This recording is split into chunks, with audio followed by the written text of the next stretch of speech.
Hola chicos, today you are going to be learning about the imperfect tense. So during this video, while I am explaining, you need to be filling out your notes in OneNote. So if you go up to your Lección Uno tab and then open to the page called 1.1, the imperfect tense, and fill in your notes as we go. All right, so last semester we learned all about the preterite, which was one of the past tenses. This semester we're going to get the imperfect. This is the other past tense in Spanish.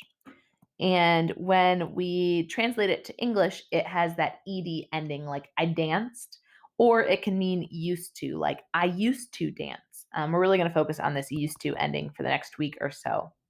In terms of conjugations, the imperfect is way simpler than the preterite. And you'll see why as we get to the end of the notes for today.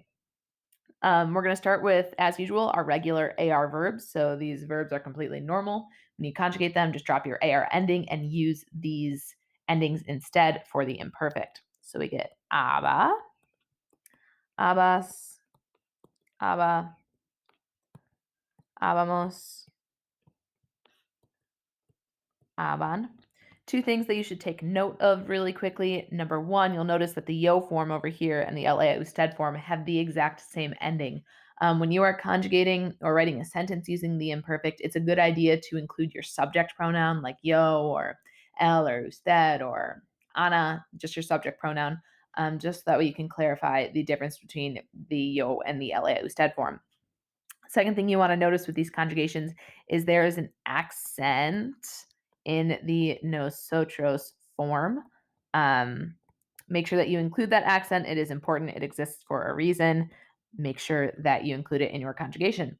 So some examples of sentences using regular AR verbs in the imperfect, you'll see over here, 1 through 4. We see yo viajaba en el tren, which means I traveled on train, or I used to travel by train. Tú hablabas con Javier. You talked to Javier, or you used to talk to Javier. Nadia bailaba merengue. Nadia danced merengue, or Nadia used to dance merengue. Y nosotros trabajábamos.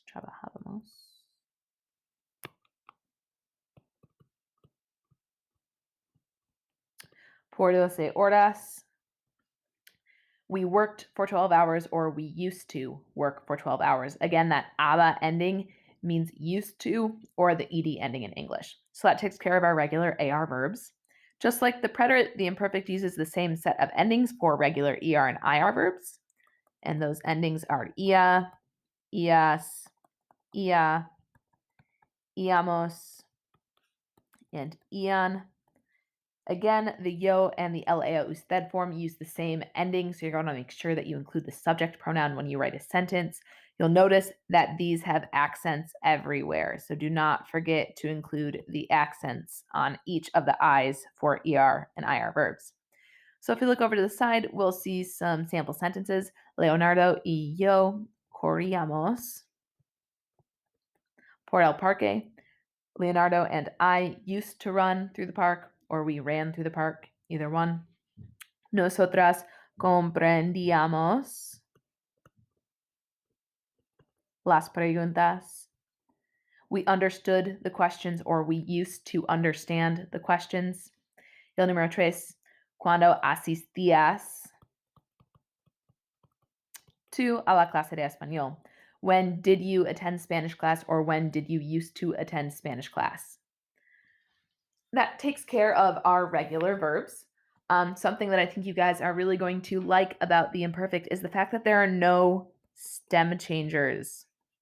And this isn't like last semester when I originally told you, oh, the preterite has no stem changing verbs, JK, just kidding. Then we had to deal with suela verbs. In the imperfect, there are literally no stem changing verbs. You either have a regular verb or you have one of our 3 irregular verbs. Like I said, only 3 irregular verbs, and they use these endings. Our first irregular verb is ser, then we get ir, then we get ver. Really, you should not be shocked by this. Ser, ir, and ver are pretty much always irregular. Their conjugations are as follows. So since they're irregular, we use these conjugations instead of following a normal conjugation pattern. For ser, it is erda, erdas, erda, erdamos, and erdan.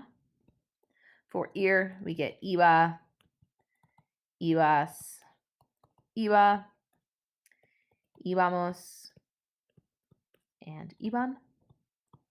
You'll notice that for ser and ir, they have an accent in nosotros. And then we have ver, and ver's irregular conjugations are veía, veías, veía, veíamos, and veían. And that has accents everywhere.